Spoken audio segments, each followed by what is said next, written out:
So hello everyone and welcome back to the Ur-Quan Masters with Kide. And we were just had solved everything or done everything in here, so we can actually then start exploring the rest of the solar system first of all and gather all the resources we can find here. So let's go with this direction first of all to find all the possible resources that we might want. So we have gone through Mars and we have gone through Venus, well, as much as I want to go through it. So let's go here. Then this is actually Mars. Yeah, but Mars, we weren't in Mars yet, so let's go here, auto scan. Probably nothing else than just some minerals, so let's go and gather those up. In the future, I probably will be cutting out some of this stuff where I just gather some of the normal resources as such, but I think solar system is still, well, this is the first area, so I think that we can be recording the resource gathering process in here still. But in the next areas in the future, it will be different then a little bit. I probably should be dispatching this again into here actually, or probably will have to anyways. So let's go and get this, and then we are ready to head out from Mars and navigate forward.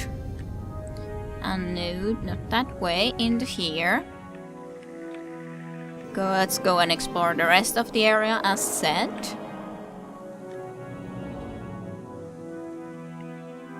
Alright, so is there a planet here somewhere? I think there was. Maybe. Well, I suppose we can go here first then. At least. And this is probably indeed a gas science, so we cannot really get anything from gas science. Well, that's kind of natural. Nothing in mineral, nothing in anything. We can just leave it alone. But at least there's one moon, which we can go and explore in Neptune. Neptune's moon named Triton. Yeah. Of course. So let's go and get the resources from Triton that it has. Not 2 months, but something nevertheless. If only I know how to navigate this again. That is arsenic. What else is there in Triton? Potassium, apparently. Rhenium and potassium. Okay, so that's it. Nothing more to find in here. Then there was at least...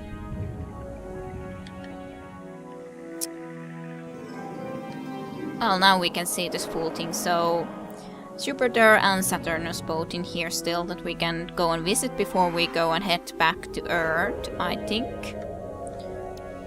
Yeah. So, first of all, here's one more moon in a Saturn and some minerals again, which we can just go and gather up pretty easily. Let's go here and start this process. These are relatively safe planets, and just when I'm... Why is that lightning storm so annoyingly wanting to cheat just exactly to my spot? This is some kind of... Definitely like lightning... This attracts lightning apparently, because I don't know how else that lightning was able to hit us twice there like that. That was so annoying. I suppose I hate lightning the most, seriously. Lightning is the most annoying thing ever. Ugh. We lost so many crews there for that lightning, because of that lightning. And no reason to go to Saturn exactly, so let's go and see about the moons in Jupiter. Around Jupiter. And then we are ready to head back to Earth. Okay. There's actually a lot of moons here. So let's start with this one. It's Callisto. Nothing. Not a thing. Well, that was a waste of time, I suppose. It was. Well, what about here? Are you a little bit more useful? Can you meet? A little bit at least. Nothing too dangerous at least. There shouldn't be anything too dangerous here. I didn't even read what that actually was. Acetone or something like that. Yeah, something like that. I'm not gonna be bothering trying to pronounce that exactly correctly. I'm sure it's I'm not gonna be able to do it completely exactly the way it should be pronounced. Acetone. Probably. Well, there's a lot of that in here. Nothing else though. Okay, that's it. Then we can go and navigate to another moon. 2 more left here. So, this one that we can scan and go and start gathering resources. Acetone. Acetone. Acetone, bromine. I can't be sure if I'm pronouncing it correctly or not. Kind of hard to say for me. I don't know those words that well, so yeah. Some more bromine. At least we're soon ready to then head out and back to Earth. Okay, bromine. That's cool. Then we are done here and we can start navigating to the last moon. That was a short distance. Yeah. Well, there's Teutonics here, so this is a little bit more dangerous planet. But Teutonics aren't that bad, at least when they're at least only class 4. They're nothing compared to Venus, so I hope I'm able to avoid all the Teutonics. Hopefully. Hopefully indeed, yes. At least should be able to do it relatively well. Okay, so here's one more. Here's a few. There's one here. So that's all of those.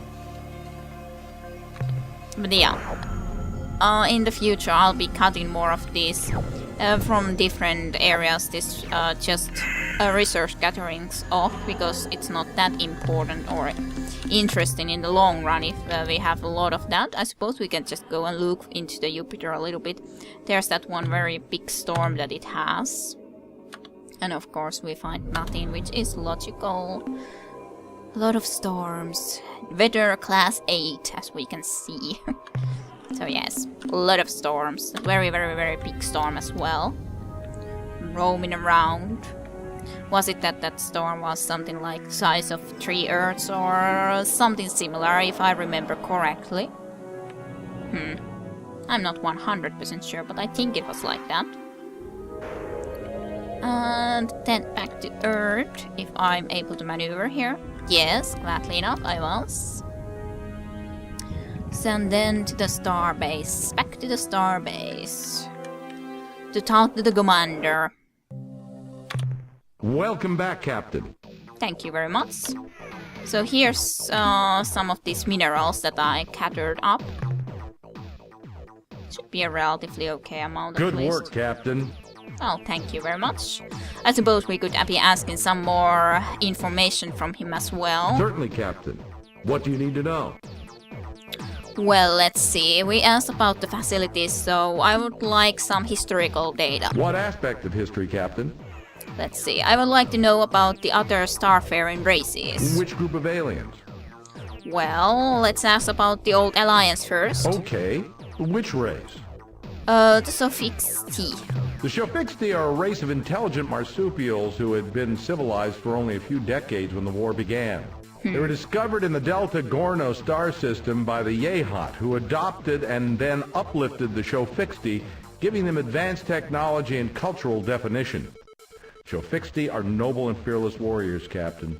In addition, their incredible fecundity and rapid maturation rate kept Alliance ranks solid even at the worst part of the war.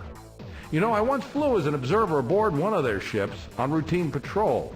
We never saw the enemy, but I could never stop thinking about the glory device it had strapped to the bottom of its hull.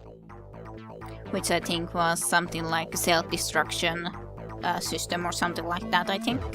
What about the Yehat? The Yehat are a race of ancient warrior clans that have been traveling the stars for many centuries.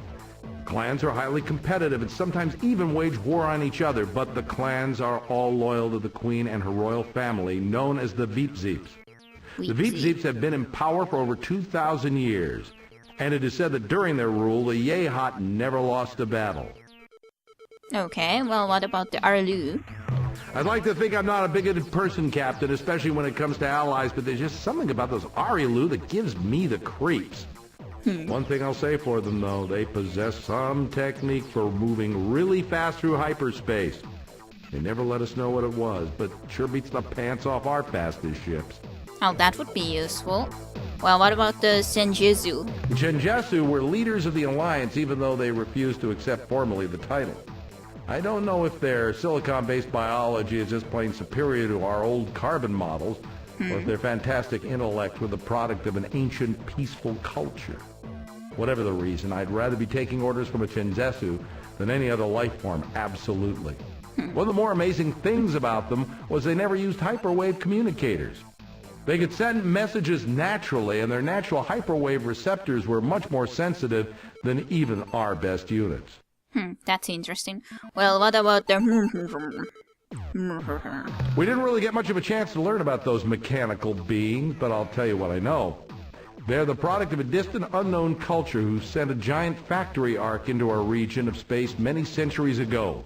Okay. The Mother Arc, that's what the Earth Press called it, turned out millions of robots and finally broke down. I don't know why the Myrnaherm didn't repair the Mother Arc. Maybe they can't. My personal guess as to why they were sent here is that they're on the leading edge of a colonization project. And once the Myrnaherm have tamed enough new worlds, the genuine colonists, whoever they are, will arrive and claim their due. So, Murmur, or something like that. What about the Siren?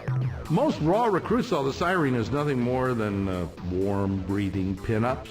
Warm they are, and yes, they do breathe most magnificently, but Captain, they are far more than simple joy units. The history shows the Siren established and maintained a peaceful culture from their Bronze Age through their discovery of starflight. Before That's their planet quite a was destroyed in a horrible cataclysm, their world was an Eden. Well, that's enough about the Alliance for now. What other group of aliens are you interested in? I suppose, tell me about the battle trolls in the Hierarchy. Which species? Well, the Mycons first. The Mycons are hard to get a handle on. In fact, I'm not sure any human has ever had a real conversation with a Mycon.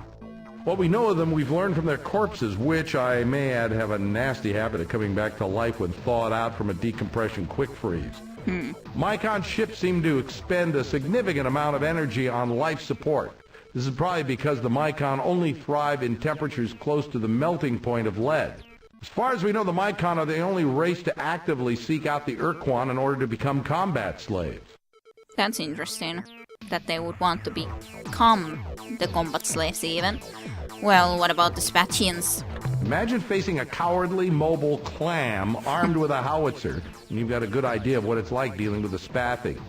Although they tend to avoid battles as much as their masters will allow, once in battle, a Spathi eluder is one tough cookie. I once heard a rumor, though I don't like to believe in it myself, that a rogue band of courageous Spathi broke away from the main Starfleet, painted their ships black with bright red stripes, and formed the Black Spathi Squadron, dedicated to performing brave and hostile deeds. Like I said, I'd have to see it to believe it. Yeah, it doesn't seem like the normal things for them to do. Well, what about the Umga? It's unfortunate that the Umga fell to the Ur-Quan so early in the war, because I suspect we would have gotten along well with those big blob creatures. At the very least, it would have been entertaining. We know them a bit better than most races because they were eager to talk with our ships before, after, and during battle. The Arielu intimated that they had a relationship with the Umga before the Ur-Quan arrived, but I don't know any details. Okay. Well, what about the Androsund? When I was flying combat missions along the Corward front, there was nothing we feared more than the Androsith hit-and-run squadron. Their blazer ships were more than a match for our cruisers, so we stayed clear of Ada Vulpeculae, their home star. In addition, I think each of us aboard the ship knew deep down in our hearts that the Androsith had a damn good reason for hating us. Our grandparents had kept them as slaves for nearly 50 years. Okay. Well, what about the Ilrati? I still have nightmares about those spiders taking me prisoner, using me as one of their 6 sacrifices to Dogar and Kazon, their twin gods of destruction and torment. Those guys were almost as scary as the Androsynth to those of us in Deep Space Patrol. Their Avenger ships could appear out of nowhere and melt a cruiser down to slag in seconds. Luckily for us, the bulk of the Ilrath fleet was thrown against the Chenjesu and the Myrnaherm. Yeah, I'm sure of that. Well, what about the Vooks? The Starship Far Voyager under the command of Captain Jeffrey L. Rand encountered the Vux near Beta Mira. Although the details are hazy, it's generally accepted that Rand offended the Vux starship commander with an inadvertent insult. Beta... well, I suppose I will have to try to check the map where that should be. I'm sure we're gonna be meeting a lot of these races in the future, so that's enough information of the Heresy. What other group of aliens are you interested in? Well, were there any alien races who weren't in the war? None that we had made formal contact with. The Chenjesu implied that they had met 2 other star-faring species, one near the Gickless constellation and the other directly corward from Procyon. The Arielu Lalile once mentioned having some fun with an alien race in Draconis, but like so much else with the Arielu, they never revealed the whole story. I'm sure there are hundreds more alien races in our galaxy, but beyond what I've told you, your guess is as good as mine. Oh, that's interesting. Thank you for the information. Would you like information on any other aspect of history? Well, I suppose I am also interested in the war against the Heresy. What about the war? How did the war with the Ur-Quan actually even start? Earth got involved late in the game in 2112 when the Chenjesu arrived in our solar system for the first time. So let's back up a few years to 2098 when the Chenjesu super-sensitive receivers detected a strange signal from the Ophiuchi constellation. Though even the Chenjesu didn't know it, it was the first sign of the Ur-Quan's arrival. The Ur-Quan, having detected the presence of many sentient species, were beaming out an exulting hunting cry. The first direct evidence of the Ur-Quan's intent was the sudden conquest of the Umga, a solitary though not unfriendly species in the Orionis constellation. The Chenjesu, distraught by the invasion, were further angered when the Ur-Quan turned their fleets on the hostile but weak Ilrath race. A hastily assembled defense force of Myrnaherm and Chenjesu vessels turned the Ur-Quan fleet aside, but the invader moved into Spathi space, rapidly subjugating that race. With each new conquest, the Ur-Quan fleet grew larger as it added slave vessels to its ranks. Earth joined the Chenjesu to form the Alliance of Free Stars at about the same time as the Androsynth stars fell to the Ur-Quan armada. Before the ink was dry on our agreement with the Chenjesu in 2116, a new race appeared in orbit around the moon and asked for admittance to the Alliance. It was the Arielu Lalile. The timing seemed unusual, and the Arielu were definitely weird, looking like saucer men from Mars, but we were too busy cranking up our mothballed heavy industry that we really didn't pay it much attention at the time. Okay. So what happened during the war? At the start of the war, here on Earth, we were working like crazy, churning out hundreds of heavy cruisers and smaller support vehicles. The Ur-Quan were busy too. Unbeknownst to us, they had moved down towards the Luton Star Group and were attacking the Vux, who only the Yehat knew existed. Our botched first contact with the Vux took place in 2119, and it was the biggest single mistake we made during the war. After defeating the Vux, the Ur-Quan fleets ran smack into the combined might of the Yehat and Shofixti, supported by the first wave of our cruisers. Again, the Ur-Quan turned away from the hard spot to attack the weak, though we just thought they were running away. In fact, the Ur-Quan had found another independent alien race, the Mycon, in the Brahe constellation. The Mycon's voluntary submission to the Ur-Quan brought the return of the Ur-Quan fleets, now swollen with 100 devastating Mycon pod ships. The last entrants to the conflict were the Sirene, a race of space gypsies who had escaped the hierarchy by moving their vast fleet of slow-moving habitats into human space. With the side set, the last Ur-Quan offensive began. Space gypsies. So how did the war end, Commander? The Ur-Quan came roaring through Vux space and tried to push past the India and Mira star systems. Their onslaught was barely repulsed, and our counterattack made hardly a dent in the hierarchy forces, but we held the line. The Corward front remained intact. Over the following 10 years, there were many great battles between the combined Alliance Starfleet and the Ur-Quan and their hierarchy of battle thralls. Then in 2134, a dramatic shift in the balance of power took place. This must have been about the time the science research mission was sent to the planet of Vela. Our fleets were pushed back from the Indy-Mira line beyond Raynet. Holding Rigel caused grievously in Chenjesu forces, and the Ur-Quan, recognizing this weakness, shifted to focus the brunt of their forces on Procyon. That was the last we heard from the Chenjesu and the Murnaher. A few weeks later, waves of ships hit us from all directions. When Ceres Station, our outpost on the asteroid belt, fell to the hierarchy, we knew we were beaten, but we fought on anyway. 3 days later, the Ur-Quan vaporized our last remaining laser forts on the moon, and the dreadnoughts took up geosynchronous position above Rome, Moscow, Beijing, Tokyo, London, Buenos Aires, and Washington. We'd lost the war, and we knew it. But the Ur-Quan decided to make it real clear. And that's why if you check any of our most recent maps, you won't find Buenos Aires. So it's been destroyed completely. Oh, that's great. So what happened after the war? After the UN submitted their formal surrender, we were given a week to decide the nature of our servitude. The Ur-Quan demanded that the decision be made through popular vote. When all the votes were tallied, Earth had chosen not to fight for the Ur-Quan. We had become a fallow slave world. We were given a month to withdraw all of our people and equipment to Earth. Anyone or anything left off-planet would be destroyed after the shield went up. Then the Ur-Quan broadcast an odd message. All objects of human construction more than 500 years old were to be abandoned. We didn't know what the Ur-Quan meant until they moved their dreadnoughts into new orbital positions and opened fire on the surface with their fusion weapons. In seconds, large sections of London, Paris, and other European cities were incinerated. At first, we thought they were going to annihilate us after all.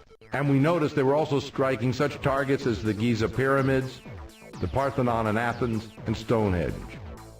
Curiously, the United States was almost untouched. The flaming rain lasted 40 hellish hours.